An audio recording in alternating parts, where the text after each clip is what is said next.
I wish people could actually hear when the lady, I think it's Siri's sister, that says recording in progress on Zoom. So that Recording in progress. Yeah. So, ladies and gentlemen, another spectacular human being joining me today for some always on the grow hailing. And I'm joking when I say hailing because it could be hailing down in the Phoenix area, but it's been pretty damn cold as we were just talking about here in Vegas, which is funny. What's the date today? December 13th, 2021. Very cold in Vegas. So if you're planning on coming here, bring your jacket. But anyway, I got my man, Mr. Matt Taylor here in the building, baby.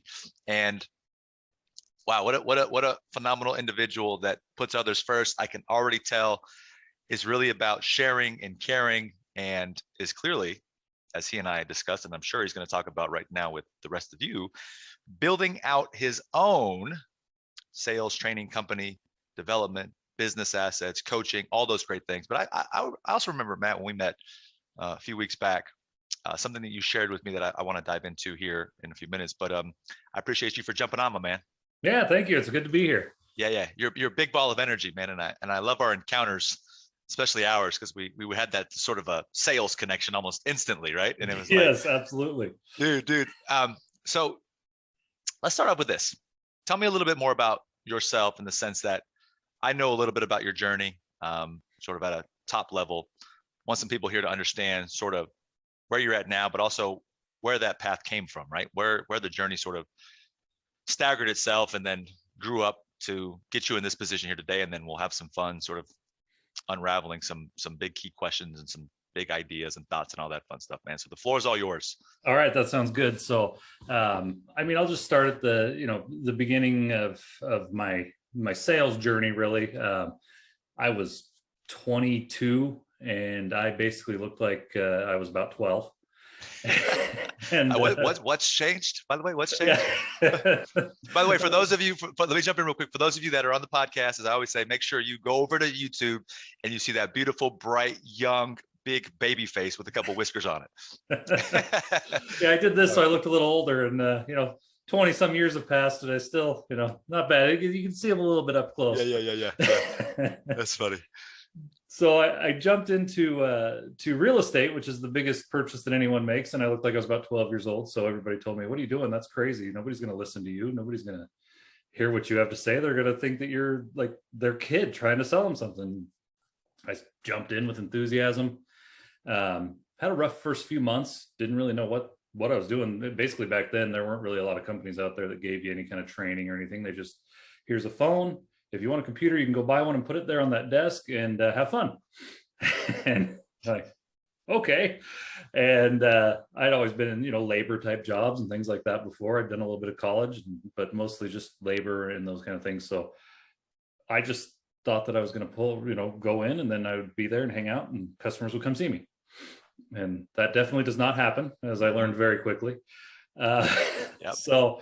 But I was there all the time. I was asking everybody what I should be doing. I was just constantly curious. And the lady who was the number one agent in the office noticed that. She was the only other one that was there like I was. I mean, this lady worked 18 hours a day. And, but she was, even back in the early 2000s, she was probably making $1 million a year. So it was worth it. Yeah. So she came to me one night and said, hey, I see you working really hard, but not a lot's happening. So what's going on? I said, I don't really know what to do. And she said, well, you want to work for me? I was like, sure, let's go. So she basically gave me all of her scraps, which all of her scraps of leads and everything were what most people would have dreamed of. So I went from nothing to do to her teaching me, showing me how to talk to people, how to convert, those kinds of things. And started, she was the number one agent in town, and I became the number two agent in the office behind her, just off of the stuff she was giving me. Wow. And it was just that energy. And so that was my first real mentor. And she, just, of course, I was helping her make some money and stuff too, but she was paying me very generously. A very large, she was paying me more than 50%. Most people don't even get that.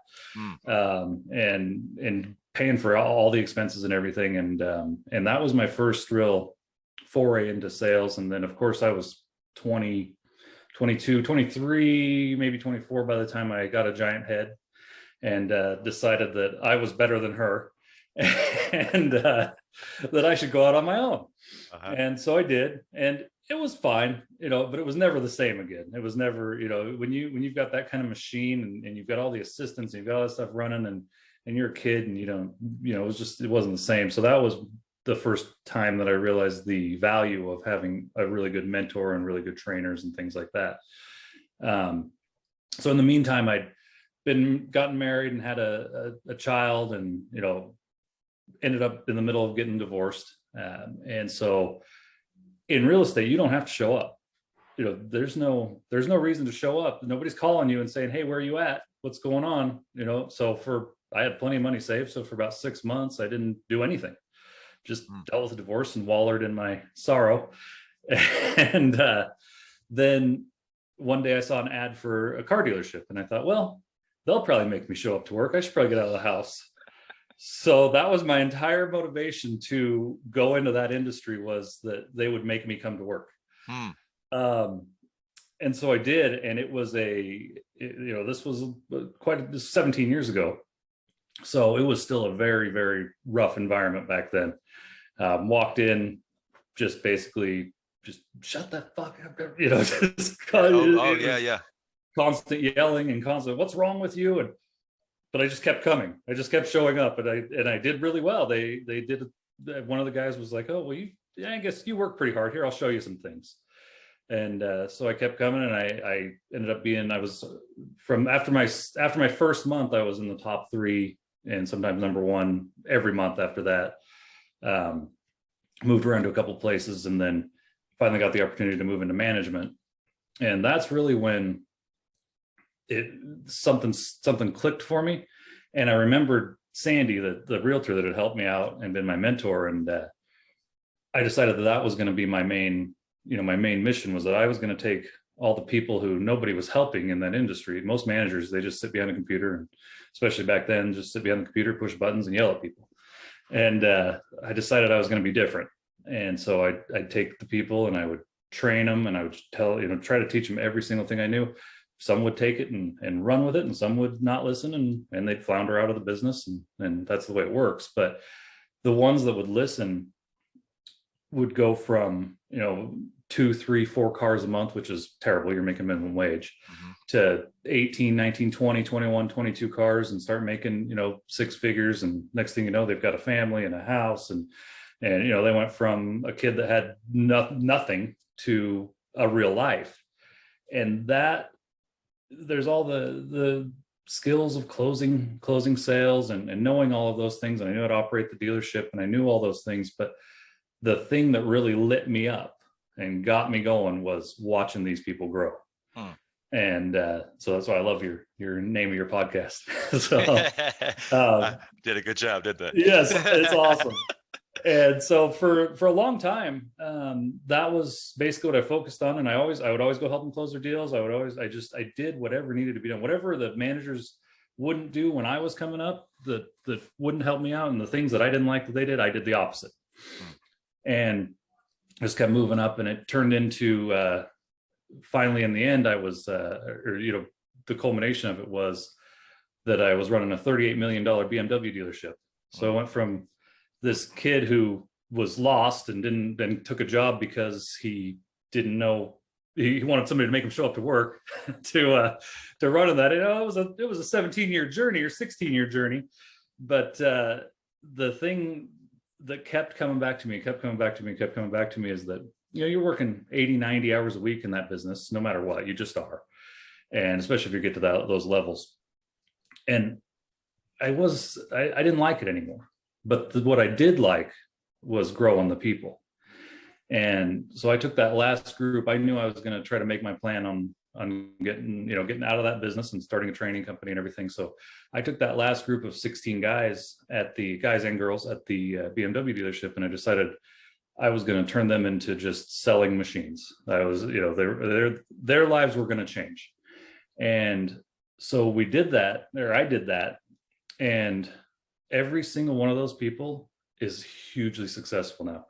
And even after retiring from the industry and going into the sales training and coaching and things, I still keep in touch with them, on at least a monthly basis, and just check in with their mindset and where they're at. And hey, are you sticking with it? Are you, it became more of a mentor, but almost a father figure thing for a lot of these guys because they were younger. Absolutely. Yeah. And I'm like, hey, I know you're making good money. I hope you're saving your money. I hope you're not being crazy. I went well beyond what you're supposed to do as an employee, as a manager of employees, but I believe it changed a lot of lives. And that's where I ended up here. And that's where, I was basically just getting started in this. When we met, I was probably I was about a month into this. Just kind of putting it all, it was all rolling around in my head, and I had an idea of what I'd done before and what I needed to do. And now it's all there, and I'm putting it all down, and it's coming together so well. And I just can't wait to see the lives that get changed. Yeah. No, it permeates through you. I can feel it. You're so poised and collected. And I mean, obviously your actions speak that volume. When I met you and connected with you in person, it was just, it was energy. But with what you just said, I do realize that there are a lot of people out there that similarly have maybe a staple in something, or are working in an environment where maybe there's been some tenure or some long-term time that's been there. Remember, you and I spoke about this, talking about the transition, right? So like making the transition from something that they've been doing, either that they don't like, or even with your case, you did enjoy it, but you got to a point where you're like, it's time for a change, because it's probably something bigger in there. What can you speak to for the person that's sort of considering the transition period and changing direction to go potentially build their own thing, go create a dream that they've always thought of? Because you shared some pretty vulnerable things with me downstairs that I know we really connected on, because it was very humanized. And I think a lot of people are struck right now, especially people are struggling because it's like, oh, work's not working out. I don't know if my job's secure. There's I want to do this business, a side hustle, whatever that might be. I feel like you are the perfect person to talk about that, like in this moment, because you just did it. You left a lot of money that you were making. And feel free to just cover all the grounds on that, so that somebody can really walk away with, I think, a great, or should I say, a lot of nuggets you've got there on that thing. Yeah. And that's, I think that's a big key, is that, not to talk about the money, but the money does matter. I left a deep 6-figure job to do this, and then, with no guarantees of anything. And that is, if you're somebody that's thinking about doing that, that is the scariest part. That's the biggest leap to take. But what I will say is, make sure you're prepared. Don't quit your job with $0 in the bank. Don't just jump out there and think that this is going to be easy, because I'm really good at this. And there's a lot of mental struggle with it. There's a lot of self-doubt that happens. There's a lot of, that imposter syndrome, things like that happen. I mean, I was running a $38 million BMW dealership, and I've got imposter syndrome. Like, what, that's so real. Anybody else, when you hear that, you think, well, that's crazy. Why would you have that? But it just is. That's humans. Just do that. They look at the other guy and they go, oh, well, God, he must be doing that better than me, or he must know something more than me, when really you probably know more than they do. But your mind, your subconscious lies to you and just tells you that it's not good enough. And so one of the biggest things is overcoming that stuff. And I've dove pretty deep into this neurotransformational coaching. And that's one of the big things that you can do is eliminate those blocks, instead of overcoming them or hiding them or things like that, is eliminating them. And what got me into that was I just answered there was a training, and I took a call from the guy, and he went through that, and it was gone.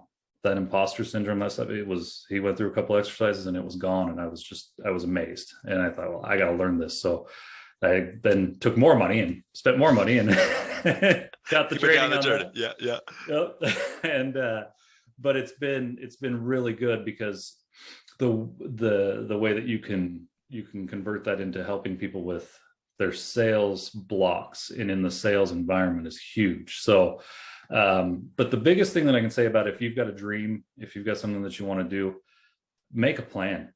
I mean, if you can right now, if you can live for, enough time, and you make it 3, 4, 5 months without making a whole lot of money, and you can do it, and you've got a real world plan. I mean, don't just jump out there and say, I'm gonna sell butterflies for a living, but if you've got a real world thing where you can make money at it, and it's your dream and you can do it, jump. You will never regret it.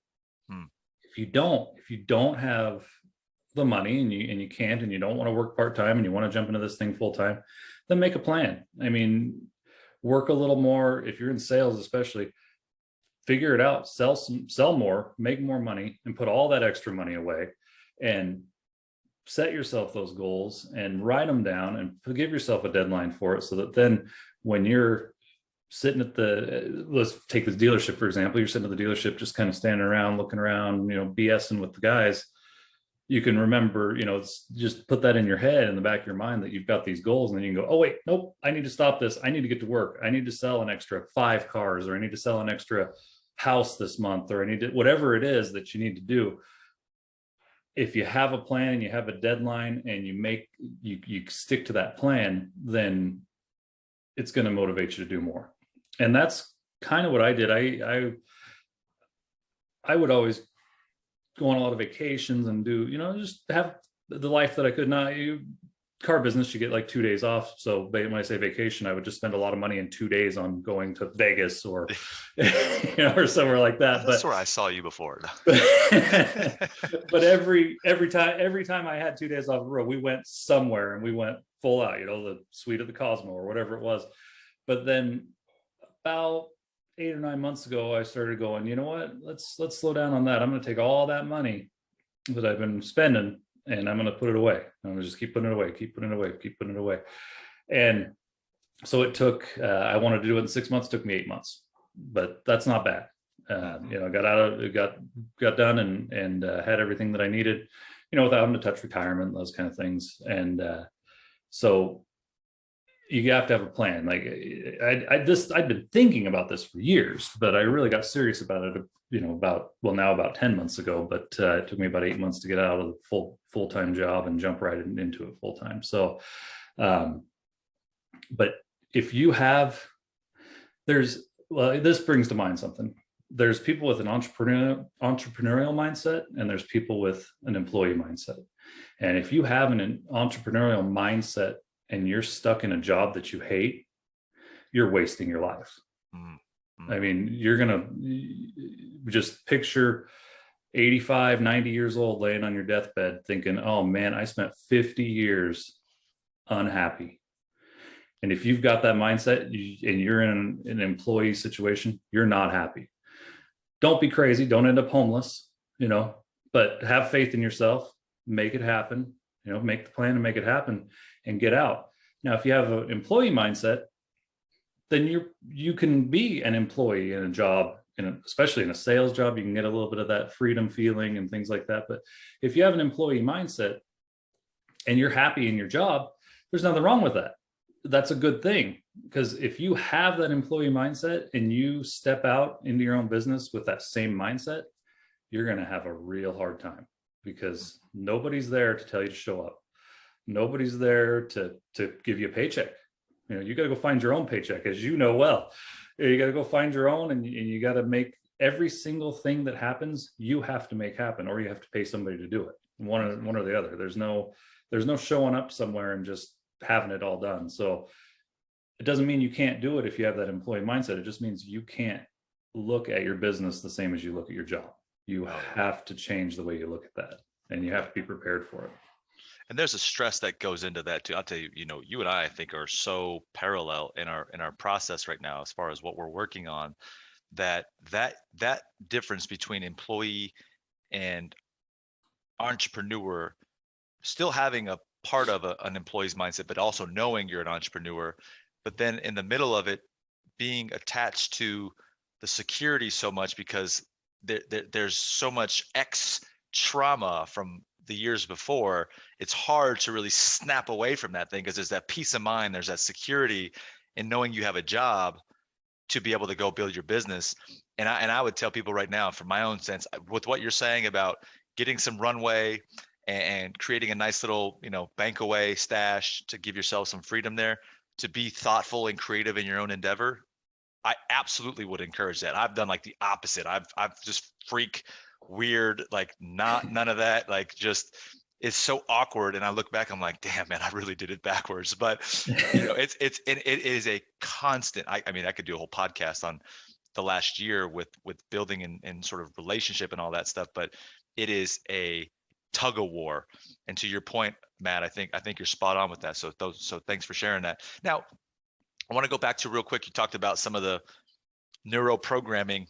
I want to know some of maybe the approaches or questions you had to ask yourself that maybe someone could borrow on here that's listening to maybe start asking themselves something similarly that could help them sort of snap out of it in a way, right? So they can maybe get on a launch rocket to the next level of their life. Yeah, I'll give you one of the simple ones. I mean, it's a pretty deep dive into the mind, but there's a couple of real, it's simple, but it's not easy. You know what I mean? It's there. Yeah, of course. You really have to look deep into their mind. You know, you have to really have a connection with the person and be able to really dive deep in there. And they have to be able to be a little bit vulnerable and open up and let out their biggest fears and things like that. But one of the easier ones to do is just a simple anchoring, you know, which most of us, if you're listening to this podcast, you've probably heard of that. I used to quit smoking years ago. Tony Robbins talked about it. And in his version, it was, you know, pinch yourself or slap yourself or do something like that. And so whenever I would smoke a cigarette, I would pinch myself so hard that it, you know, almost drew blood. And it worked, made me stop crying, or made me stop smoking. And then I didn't think about it for years. And then when I got into this was one of the, I mean, there's like 25 different exercises that they teach you in this, but this was the one that's the easiest to explain. Is you take the thought that you're having, you close your eyes, and you take this. So you have the thought that you're not good enough, right? Or that you can't do it. Close your eyes. You put yourself in a place when you were extremely confident. And when you felt no fear and you felt no, and for most people, it's funny because I've done it quite a bit now. For most people, it's a beach. Well, most people are standing on a beach somewhere, or so near some sort of water, and they're hearing the waves and things like that. But they put that picture in their mind, and then you have them name that picture. And what you're hoping for is that they will say confidence or I'm unstoppable or something like that, which most of the time is kind of what ends up happening, because that's how they feel when they're in those places. So I went through the course and I did that, and I did some stuff on my own, and it works to a point, but really you need somebody to do it with you. You know, so you would say, so if you're having that problem, I'd say, okay, close your eyes. Okay, now think of a time, you know, when you were feeling really confident. Okay, what does that look like? Where are you at? Okay, can you hear? What can you hear? What can you smell? What can you feel? And all those, and you start bringing up and you put yourself in that spot. And then you say the word confidence.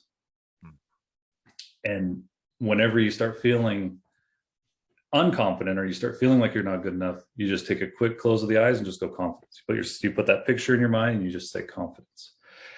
And it sounds so simple. It sounds like, okay, whatever, I could do that. But it's amazing the change that it makes. I helped one of the guys that used to work for me with just that simple exercise. He'd had claustrophobia his whole life, and he was going for an MRI. And it was gonna enclose around him, and he was afraid of it. So we sat down and we turned his claustrophobia into feeling like there's a secure blanket around you, and that's safety. And this was the first one that I tried it, and I didn't know if it was going to work or not. And he called me the next day and he was like, dude, I cannot believe this. I had zero fear. I was absolutely fine. I felt safe and secure. I was like, no way. So that's awesome. Yeah. So that's, you know, and it's funny because like the sales training, and I can teach you the sales steps. I can teach you the mindset on sales. I can teach you, you know, how to talk to the customer, how to read the customer, all those things. And all those things are extremely important. But if you could do that and then take those blocks and overcome them so that there isn't any fear in asking for the sale. Or if you have money blocks, a lot of times the reason that people aren't successful in sales is because they have money blocks. Either they grew up without money, or they have a feeling that asking for money is bad or something like that. And if you can take and teach all of the right skills for sales and then get rid of those blocks, they're unstoppable. So true. Yeah. Yeah. I like it, man. So let me ask, talking about sales a little bit. So you sound like you're the guy that kind of got in the swing of things from, you mentioned earlier, labor jobs. Like, so, do you think that you really had the foundation of hard work from your labor jobs and then had to subsequently learn more of the intangible skills that allowed you to be successful at sales, or do you think that was more innate? Because I mean, I've learned, it's weird. I mean, I don't want to share my side of the sales journey because this is for you. You're here to share your side of everything. Well, I But like your side too. yeah. Yeah. And that's, and it's I host the show, but it's not like I like to be the star of the show, because that's the whole. I would Yeah. just do my own podcast, so that's what I'll do. I'll do my own with myself, in the weeks to come. But for There you you, go.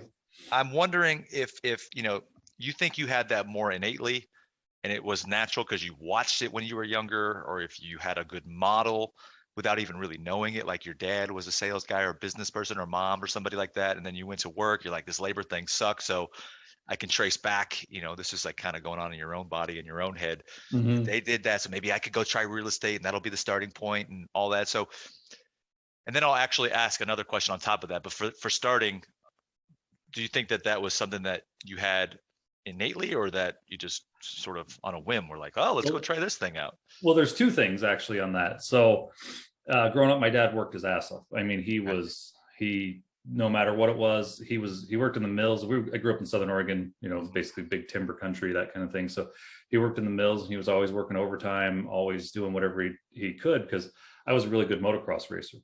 And so that's expensive. And so he was always working really hard, trying to make sure that I had the right dirt bike and make sure that we could actually travel to the races and do that stuff. So, and then my sister was into horses. So both things very expensive, and he's working an hourly job, but if he worked a lot of overtime, he could make really good money. Well, when I was a kid, when I got to be, I think it was about 12 or so, all the mills and all that industry just it completely almost disappeared. So he pivoted and went and got a CDL and started hauling cars, which was, at that time, you could make 70 grand a year. This was, the early 90s. You can make 70 grand a year hauling cars. That was really good money. Right. I think our house payment was like $175 a month. So, Long gone are those days. Yeah. So they bought it before I was born. So yeah. That's great. But he worked. He was gone, 7, 10, 14 days at a time. Never complained, never, just did his thing, and he grew up pretty rough. And so he was just happy to have the ability to have income and have a happy family that, that respected him. I think that was a big thing. And we did, we respected what he did. And I think that's where my hard work came from. I never saw him work a 40-hour job, and in turn, I've never had a 40-hour week job, like, ever. So that's when I say labor jobs, that's what I got into. I mean, I did a little bit of construction stuff when I was 18, because you had to be 21 to get your CDL. So did a little bit of that stuff. And yeah, working really hard physically like that for very little money does kind of change your mindset. Like, whoa, that there's more to the world than this. I could actually go talk to people and get paid, rather than dig this ditch or work. Sometimes hauling cars, you'd work 18, 19 hours straight in a day, sleep for 3 or 4 hours, get up and do it again. It was miserable.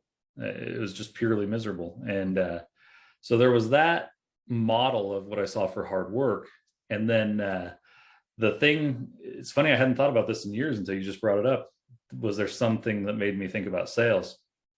There was this guy who used to come in. I worked at the car wash when I was in high school. There was a guy who used to come in with this beautiful BMW. I mean, I just loved this car. And he was always smiling, wearing nice suits, always smiling, always just cool as hell, tipped like crazy. This guy was just awesome. There it is. Finally, one day I go, what do you do anyway? And he said, I'm in real estate. And I said, man, I think that's what I want to do when I grow up. And he said, I highly recommend it. I think you should. And then, I mean, I thought it seemed like so far later, but I was probably 16 then. I was 22 when I got into it, but something made me go, I remember that his name was Kurt. It was Kurt Teroshima, I believe is his name. He's still in real estate in Southern Oregon. He's still like one of the top agents there. I looked him up a few years ago when I was thinking about this. And by the way, sounds like a Japanese last name or similar. Am I? Yeah, he was Japanese. Yep. Wow. And so that was really my thing that made me want to go into it. It was I thought about him and I thought, yeah, that guy was happy. He had a beautiful car that I'd love to have, and he probably has a beautiful home. And so that's what got me into it, and that was what kept me going when I was when I was sitting there not knowing what to do. And I was just like, no, this somehow or another people make money at this. I'm going to figure it out. Right. And luckily the right people came along, and the universe usually will provide that. If you're doing the right things, the right people will come along. So, and I think even with what you just said, why I asked that question about the last name was because, assuming that he's a first generation, immigrant American, maybe he came from overseas and then he went to work. And the idea is that, look, for him, end up being that guy to then have you say, that's what I want to do. That sets you on your path to now you going and changing out all the other lives of these other. It starts somewhere. It's like a chain reaction, right? And that guy, let's just say he was an immigrant. He came to America and he fought for it. Who knows what his inspiration was? But the idea is that with you starting something, and I believe this, Matt, I'm curious about your thoughts, that sales and communication is the gateway to everything. Like you have to absolutely know that skill to win and continue to be successful in life. And if you're going to be an entrepreneur, even if you're an employee and you want to go start your own business, I hate to break it to you, but you have to learn that skill set and you have to get good at it, because without it, I've seen it. I'm not saying this is just out of idea or thought. Business doesn't get built without that skill, right? 100%. Or revenue made or income made. It just doesn't. And my next question for you is, why do you think so many people struggle with it differently than you did? Or maybe, I know I struggle with it tremendously. I got a rude awakening, but too many people don't ever actually get good at it. I think that's the new epidemic right now, is that there are a ton of struggling salespeople because of what? What do you say when you're doing this, you're helping people, and what can we do to help that out and fix it in your thoughts? I think a lot of it has to do with, there's the basic thing of the leaders in sales, in sales management and stuff, are not doing enough to train their people. I mean, they get moved up and they're like, hey, I made it, I'm good. And that's not all of them. There's a lot of them out there that are excellent, that train like crazy and stuff, but that's 25%. I mean, I'm making this statistic up, but it's just from my own, witnessing, that's 25%. The other 75% are somewhere between, well, I train them once a week, or I don't know, they'll figure it out. And I think that is shifting. I think that people are starting. I think it's somewhat of a generational thing. I think as the younger people start coming into the leadership positions, they've seen how much they hated that people weren't helping them, so they are starting to look at it in a different way, and they want to help. But I think it's a lot deeper than that for the sales thing. There's a couple of things that happen. When you're a kid, you're always taught to have manners, not be asking people for stuff, not be, don't be rude. Oh, leave him alone. Oh, now don't ask that person for that. If you were a kid and you walked up to a stranger and asked him for something, your parents would be like, whoa, don't do that. That's bad. That's bad to ask people for things. And so somewhere along the way, most of our outlook on the world is ingrained in us by the time we're 6 or 7 years old. I mean, it's a big part of it. And so somewhere along the way, our parents accidentally, they didn't mean to do it, but our parents ingrained in us that it's bad to ask people for things. And sales is asking people for things. It's at its core. I believe sales is facilitating somebody helping someone get what they want. But at its core, you are asking someone to give you money for a product. And subconsciously, somewhere in there, there's a huge block for the majority of people. And that's, on a side note, that's something that I purposely try to work on with my kids every night before they go to bed. I do the Napoleon Hill quote, it's and remember, you can do anything you set your mind to. If you can think it and you believe it, you can achieve it. So I do that with them because I always want them to know that they can achieve anything they want, because most people don't grow up hearing that. And the other thing I do is I don't discourage them from asking things. They may seem a little spoiled, but I don't discourage. I don't always say yes, but I always tell them, no, it's okay to ask. It's okay to ask. It's okay to ask, because I'm trying to not have that be ingrained in them like it is in so many of us. And I think that's really, there's something deep down that makes you feel like you're doing something wrong if you ask people for stuff. Mm-hmm. And the few people that you see out there that are totally fearless in asking for things. And I actually looked at this because I had some friends that I went to high school with that got into sales that did really well. And two of them in particular were brothers, and their mom was just a very free-flowing hippie lady. She just, whatever. Hey, as long as they're not hurting anybody, everything's good. So they never had any guilt or shame put on them for pretty much anything. They actually turned out to be really good people, and they're excellent salespeople because they're not afraid of asking for anything, because nobody ever told them it was bad. And so it's something that you have to overcome. And some of us just overcome it by just doing it over and over and over and over and over, and you just get used to it. But some people are going to need that mindset shift. They're going to need that shift of going from thinking that it's bad to thinking that it's actually helpful and that you're doing a service for someone. Something that I used to say to my salespeople a lot when I could recognize that in them is look, you care about your customers, right? Yeah. Okay. Do you think that you care about your customers more than the guy down the street? Probably. Yeah. I mean, it's pretty likely that you care about him more than the guy down the street does, right? Yeah, it probably is. Okay. So why don't you look at it like this? And they'd say, well, I say, well, you're doing them a favor by keeping them here. You're doing them a favor because you're not going to rip them off. You're going to treat them right. If something goes wrong, you're going to take care of them. So you're doing them a favor by keeping them here and having them buy from you rather than go down the street to somebody that doesn't care. And I'd have to have that conversation often, but it usually was pretty effective to get that out of their mind.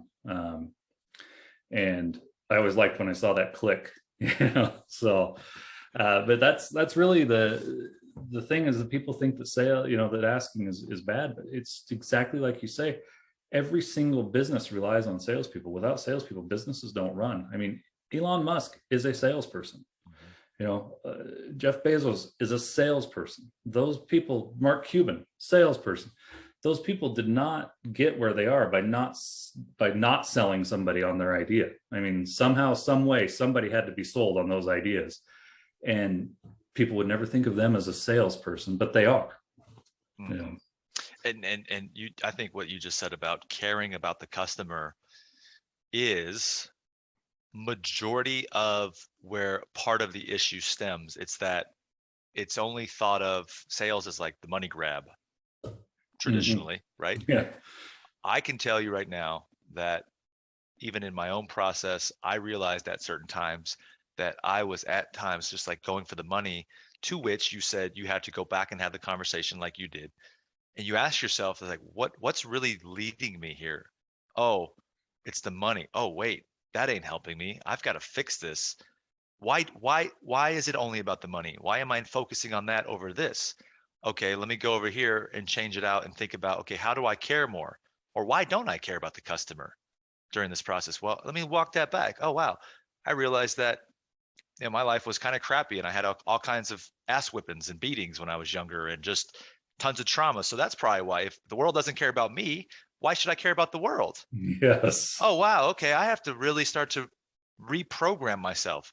So it's like, and what you said with the asking piece, it's like you have to take that hit where it's like, nope, I'm not interested, and then go back and ask again. And you got to perpetually keep asking, and it never stops.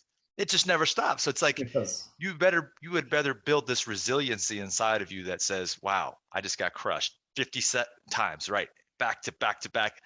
Do I got 58 in me? Okay, all right, let's try it again. And then 58, it works, right? It's like, oh my gosh, but can Yep. you get to that point?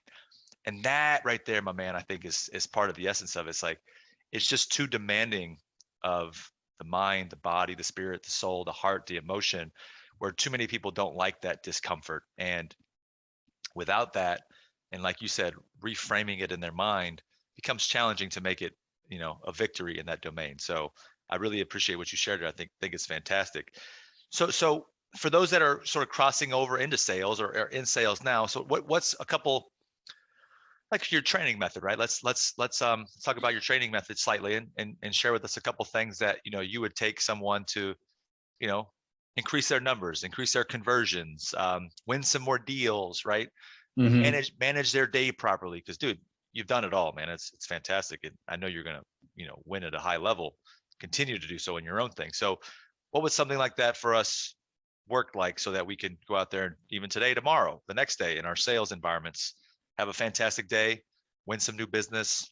And there's not a right answer to this, by the way. This is just a sort of a question. Well, and there's not a I look at it like this. There's not a knowing problem out there. Most people know the steps to the sale. If they're in sales and they have been for a little, most people know the steps to the sale. Meet, greet, land demo, right? As the car business, real estate, it's building the rapport. It's all that kind of stuff. But the biggest thing that a lot of new salespeople, especially, have an issue with is that they think they have to be nice, extra nice. And so in a lot of their minds, being extra nice is never saying no about anything, and just, oh yeah, I could do that. Oh yeah, I could do that. Oh yeah, I could do that. And then they're over promising like crazy. And it all just ends up blowing up. And usually people are pretty savvy and they know that this is happening. And something that shifted for me when I stopped doing that, it didn't take me long to figure that out, but is just being straightforward with people, nicely straightforward. So, if they ask for, well, hey, you're going to get me half off on this? Well, no, I'm sure that's not going to happen. Ha ha ha. But I'll do everything I can for you. So, and then they keep asking stuff like that. And you just hit that elephant in the room right in the face. And hey, I understand you want to make sure you're going to get a good deal. You want to make sure, that everything's the best that it can be for you. And I get it. I absolutely understand. But the one thing I'm not going to do is BS you. I mean, I'd say these things to customers. The one thing I'm not going to do is BS you. I'm not going to sit here and tell you that I'm going to be able to do something I'm not going to be able to do. I will try to do whatever I can for you, and I will do all that I can, but I'm not going to just keep telling you that I can do things that I can't do just to keep you here. Is that fair enough? And they usually, especially in the auto industry, they'd be like, wow, thanks for being honest. What a concept. Yeah. It's just, and it's something that they're not used to. They're used to the guy that's running around just trying to avoid it or go around it, or you just go through it. Those objections, those things, you just hit them head on, and you talk through them. You talk to them like a human being instead of like just a prospect. A deal, right? Exactly. A commission check. Yep, exactly. And if you talk to them like a human being, but you have to build some rapport too. I mean, you have to, if they're wearing a Alabama hat, oh yeah, you're from Alabama, you must be a big fan. Just those little simple things, or they have a personalized license plate, or they have stickers on their car, or whatever. You can always find something to relate to with people, and that's becoming somewhat of a lost art especially with the newer people in sales. They're so worried about the end result, or losing the sale, or losing things, that they get so caught up, and their mind is racing so many places that they forget to do the things that are actually going to get them the sale. And building rapport is huge, because if you have rapport, you can have those conversations with people. You can say, hey, look, that's not going to happen. Hey, come on, man. That's not going to happen, and they'll laugh and, joke with you, and everything's fine. If you don't have any rapport, they're just like, oh, this guy's an asshole. He's not trying to help me at all. So building rapport, and being straight with people, then being present. So most people listen to respond, and it's really hard not to do that, but you have to, because there's you have an intelligence in you that you don't even realize you have. And if you just sit and listen to what they're saying, truly listen, and you listen to understand, and you hear what they're saying, then the responses will just come to you. You'll know what to say. You'll know how to help them, and they'll feel that. And they'll feel that energy coming from you, that you're genuinely trying to help them. And so if you can be present and listen to understand, build the rapport, and be straight with people, you're already miles ahead of most salespeople, especially new salespeople. The other thing that I always talked about, I mean, there's a lot more to it than this, but these are just some quick ones. But by the way, these are phenomenal, man. I mean, and it's like, even as seasoned as some of us other professionals are, it's great to hear it differently and from your own words. It's like, oh man, it's good. That's really good. Just reminding, man. So awesome. And sometimes that's all it is a reminder. I remind myself sometimes, and I touched on this a little bit, but being so worried about the end result that you lose it before you even start. So one thing that I did in the auto industry was I would tell them, before you walk out there and say hi to the customer, visualize them leaving in their new car. So close your eyes for a second, just visualize them leaving in their new car. Put that image in your mind, and then go do what you need to do and be present with them. And it helps so much. It helped me so much too, because if you put that vision in your mind, then your subconscious believes that you've already sold. You're already done.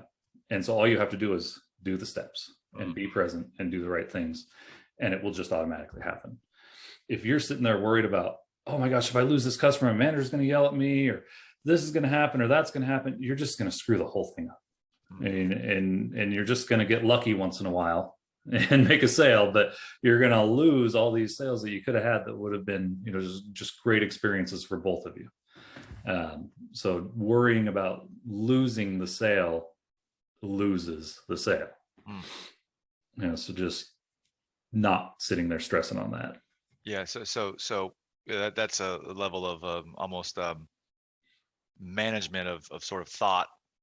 And I don't know why, but when you were just talking about that, I thought about, as you're sharing that, because I remember you talked about earlier, transitioning and having self-doubt and imposter syndrome.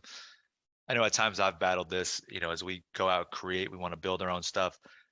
But what were you doing to, in essence, or should I say, did you compare yourself to other people that have already built? Say, now we're going back into our inward selves in terms of sort of how we're approaching life. I think your answer will probably help a lot of people. Were you comparing yourself against what content and what training and what other stuff already existed out there, that you had this idea that, oh, there's already a bunch of stuff out there. This is a big industry. Why would they want to listen to me? I feel like I'm just parroting other things that have been put out there already. And if that is the case, how have you managed that and moved through it? That's a great question, because that's exactly what I was doing. Okay.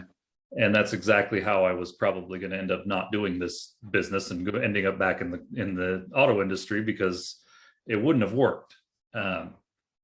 And one thing that triggered me getting away from that was I heard a guy who's a bit of a well-known mindset teacher and things like that. And he said, I almost didn't start doing this because Anthony Robbins exists. And I thought, oh shit. And I like this guy way better. This guy resonates with me. And then he says, so I went ahead and I tried it, and I thought, well, for about the first 6 months, I was just like, well, Anthony Robbins exists. This is never going to work. And then one day my friend's mom said, oh my gosh, I love all your stuff. It reminds me of Anthony Robbins, but I can't stand his voice. So I love being able to listen to you. And he said something clicked for him there, where he went, oh, I don't need to attract his people. I need to attract all the others, billions of people in the world. I just need to attract the people that are attracted to me and my way of being. Absolutely. And that's when it clicked for me that I always did it different. You can't reinvent the sales industry. There are steps to a sale. There's frameworks that you need to be in. but I always did it different. I was always way more straightforward than most people are. I always cared. I always looked at it from a different frame. For example, people complain about the customer being difficult. I looked at it as, I'm glad they're difficult because they're paying me 6 figures to do this. If customers weren't difficult, I would get paid minimum wage. Right. If they did Yeah. everything I told them to do, I'd get paid minimum wage. So I'm glad they're difficult. And that's what when I got into management, that's what I would tell the salespeople. And they, oh, wow, okay, yeah, I get it. But well, you can actually, real quick, Matt, but you could actually be working minimum wage and still have to deal with a bunch of punks and be making nothing. And make nothing. And stressing your whole day out, and you're not getting paid for it. It's like, I don't know about all that, man. There's people, McDonald's dealing with that same jerk. Yeah. And they're getting paid. Fucking fries are not cold. Burgers are all sloppy. It's like, oh God. Yeah, at least you're getting paid well to deal with them, And most of the time it's a defense mechanism anyway. When the customers are difficult, it's just once you get that rapport built and you overcome it, and sometimes you just hit that on the head. That's a side note too, but sometimes you just hit that on the head. Hey, have you had a bad experience before? I can tell you're not very comfortable. I can tell you're not very happy being here. Hey, I understand. I've had bad experiences before too. Can we just start from the beginning and just give me a chance to show you that you don't have to have a bad experience? And sometimes they're just like, no, screw you. But most of the time they're like, yeah, okay, we could do that. And it just brings that wall down a little bit. And all you need is that little opening, as you know.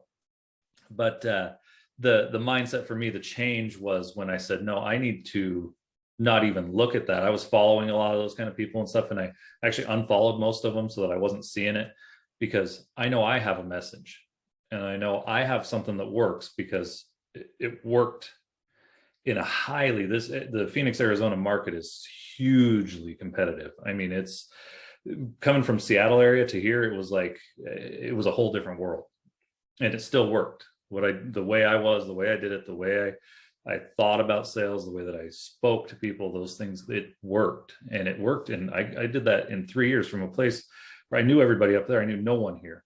And I managed to make that happen from the bottom. I had to start at the bottom when I got here too. Nobody would hire me as a manager. I had to take a sales job after many years of being in management. It only took me 3 months to get back into the management spot because I did so well. But it was the realization that I have something different, and that there's a ton of other people out there like me that are going to want that. And I don't need to be Anthony Robbins, and I don't need to be, the Jonathan Dawson or these people that are out there that are doing their thing. They have their things that people resonate with them. So if you're in that position, anybody out there listening, if you're in that position and you're comparing yourself to all these other people, just don't. There are people out there that need your message. They need whatever it is that you're trying to do, whether it's cleaning pools, coaching people, all the way, whatever it is that you're doing, sales, anything that you're doing, there are people out there that need your specific message. They don't need mine. They don't need yours. They need yours. Yeah. And if you can keep that realization in mind, then it really makes a huge difference. It's like you said earlier, simple, not easy for most people, right? But it's very simple to think about. It's so overly powerful and straightforward, as you say, straightforward in your word, direct through it. It's like, boom. You said something there very fascinating, which is you took a sales job after having been in management for a long time that was going to be the catalyst for you to start growing back up to the chain again down there in Phoenix. What do you have to say about, I have a very fond interpretation of what it is you just said, because I have realized in hindsight that there were many times in my life where I didn't want to do something, that for the reason being, it felt like I'd be taking steps backwards. But when I actually took that step backwards, it almost became like the launch point for me to skyrocket infinitely forward. And I was like, damn, that was one of the best things I did, was go backwards a few steps to get some more momentum and go forward. And you just said that about what you did. So I'm curious if you have any additional thoughts on that, and maybe what you learned from it, or if you have any advice on it, because I think too many people don't think that they could sort of regress a little bit. You know, it's like the Mhm. tide gets pulled back out and it comes back in, right? So I thought I'd bring some attention to that. Well, it's good that you mentioned that, because I haven't thought a whole lot about it in that context, but it really did. So I went in and I did it, and it was a brand new BMW dealership, and the guy wanted to hire only people without experience. He almost didn't hire me even as a salesperson because I had experience. Like, he wanted to do it different. And when I say you can't reinvent the sales industry, he proved that you can't. He was very quickly replaced by the majority owners, and we went back to the regular model. But when I got there, nobody knew how to do any of the stuff. Like, they didn't know how to use the computer system to, you print the worksheet and you take it out to the customer. Like, people didn't know how to do any of the stuff. So I was not only selling, but I was doing all of their jobs too. There was one guy there that really knew what he was doing really well, but other than that, it was me and him. We were the only ones that really knew the business and knew what we were doing. So I jumped in there, and I was helping with that along with selling. And then I more than doubled every other salesperson there for that 2 months in a row. By the third month, he gave in and gave me a management job. But because somebody who didn't show up one day, and I was like, "Oh, I'll just do it." He's like, "Well, you're not a manager." I said, "Well, okay, we can just close." And he's like, "Okay, yeah, just go do it." But in the context of the way that you asked, it did catapult me, because I had some decent jobs up in Seattle, and I'd been as high as general sales manager, but not at a dealership like this. I mean, this thing it's like the flagship for BMW. It was their newest store in end of 2018. This was the dream. I mean, you drive by that thing and it was just like, whoa. And the fact that I went from salesperson to running the place in less than a year. And when I pulled up, I mean, it was one of those things where I've been in this industry for a long time, but when I pulled up, I'd look at it and go, I can't believe this. I can't believe I'm in charge of this. Like, it was amazing. But I, dove in. It was great. It was wonderful. But I don't think I would have gotten there if I hadn't had to take the step back and, exactly like you said, catapult. Because what it did for me and for my confidence was prove that I could still do it.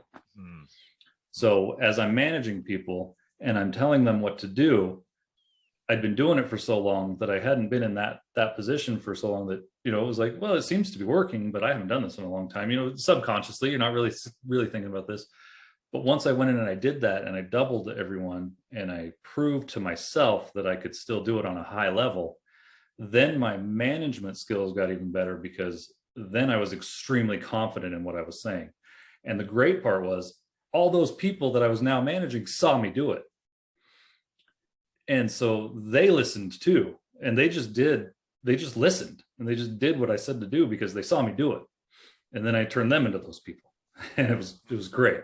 It was, I've got a bunch of questions, but I won't do that to you because we could spend all the time here. I think I say that a lot, but it's very true. And I really mean it when I say that. It's like, you just never want to stop asking questions. But because of time, we're going to wrap up here in a second, ask you a few more things, let you share a little bit about where people can find you and all that great stuff. And by the way, for those of you that are not watching on YouTube, make sure you head over to the Always on the Grow YouTube. Look at Matt's gorgeous, bright Phoenix, Arizona face with the whiskers. Hit that subscribe button over there if you're not on it. See us here in person. But you talked a lot of this conversation today, this time we've spent together, has revolved around another word, management. So how does one like you, who successfully managed not only people but yourself, do a better job of managing oneself, right? I think that's a big question to ask ourselves. Like, how am I managing myself, right? Not just my life, but myself, so that I can breathe more life into these other things. So for you, it sounds like you've had a successful track record with that. So management of self comes down to what key things or formula that you think someone today could use to help themselves do that better? well, I think if you are a manager, in a, you know, in an employee type environment, or manager, or you're running your business and you have employees. I think for me, to make sure that I was doing the things that I needed to do, I always kept in mind that these people were relying on me, and that so I needed to do the best at my job and the best in my part of the team to make sure that they were getting the things that they were relying on me for. For example, when COVID hit, everybody panicked. I mean, everybody just thought the world was going to end. And I actually made a post about it. I posted the entire meeting that I did on LinkedIn at one point. But I just, you know, of course I went, oof, but I said, nope, there are over 100 people here in this place relying on you to keep them going so that they can feed their families. Mm. And so I just called a meeting, and I had this the night before, I just wrote it all out, and I stayed up most of the night just memorizing it. And I just said everything I had to say, and just told them we were going to make this, we were going to come out of this, you know, stronger than ever, and all those things. And, you know, and hindsight, you know, a month later, the whole industry exploded. We went crazy. It was better than it's ever been, but we didn't know that. We thought it was ending. Like, right. We were like, we didn't know. And for me, for self-management on that, it was like, no, these people are relying on me. So I don't get to panic. I don't get to be afraid. I don't get to. I have to keep them from doing that. And that was a huge thing for me too, was afterwards. And, you know, a little while, you know, months later, I thought about it, and I thought, it's one of those confidence builders, because it's like, okay, you were scared too, you were worried too, but you didn't panic, and you did give that meaning, and you did keep everybody together, and those people are still employed, they still have jobs, they're still living.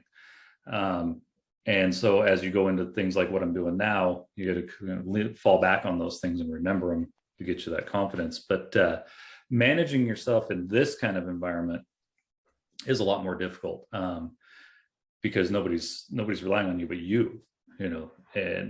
But a big part of helping with that is having a plan, having a written, you know, a plan of what you're going to do every day, and your goals, you know, your goals and your plan, and goals that are all things that you can control. So if my goal is to make 50 contacts today, I can control that. But if my goal is to sign up 5 clients today, I can't control that. So all controllable goals, because if I make the 50 contacts, then I'm probably going to sign up some people, you know. But if you set all those goals for yourself that are totally controllable, then you know you can do them every day. And then that gets you the wins. You got to have the wins. When you're starting your own thing, you got to have wins every day. Because if you don't, you'll just fall apart. So all these goals that are controllable, you sit back, you kind of work it backwards, and you figure out what you need to do to make this happen. And then you write out all these goals on all things that you can control. I can't control if somebody buys, but I can control if I contact them and ask them to buy. The outcome, you know, if you know you've done it right, the outcome, you got to let go of the outcome. And that's something that I've learned since doing this. I used to always have I need to make 5 sales, you know, we need the store needs to make 25 sales today. And that's something new for me that's really helped me to the extreme, because as long as I do all the things I need to do, then I know I'm working in the right direction. Yeah. But a written plan and goals is hugely important when you're trying to do it on your own. Fantastic, man. And I think what you said that struck out, I'm thinking baseball now. That's the right way to say it. I read that in your book. Yeah. What stood out? That's a strikeout. Yeah, I struck out a lot back in the day. Trust me, man.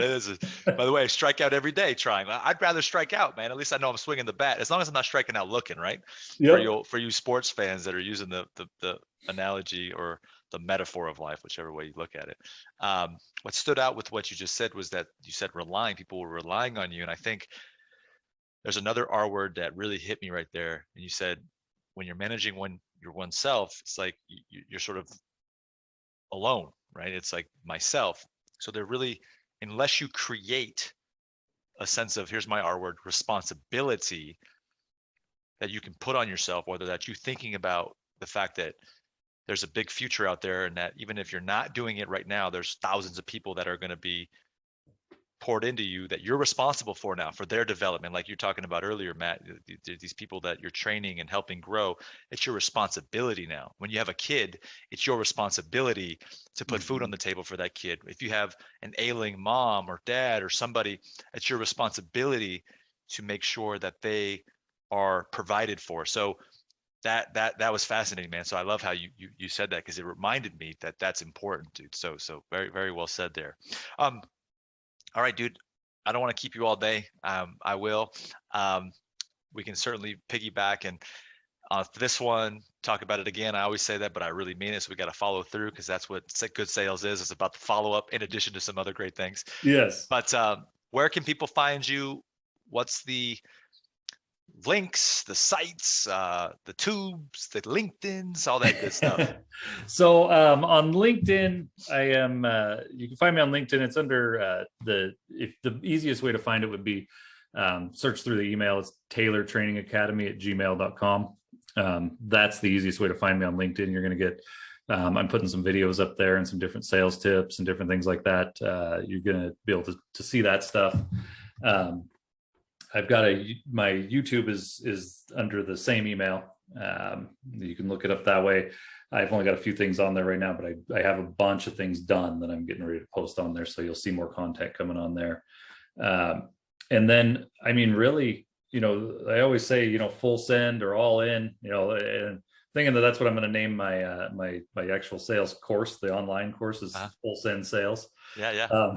Because it's like a dirt bike reference, but it's also like how to live that full send life. And so in that context, I give everybody my phone number, and I know it's crazy, but you call or text me, and it's 360-600-4411. And I mean it. Call me, text me, call me. I will get back to you. I will actually answer the phone, and I will get back to you. So that's something that most people try to avoid. I'm all in.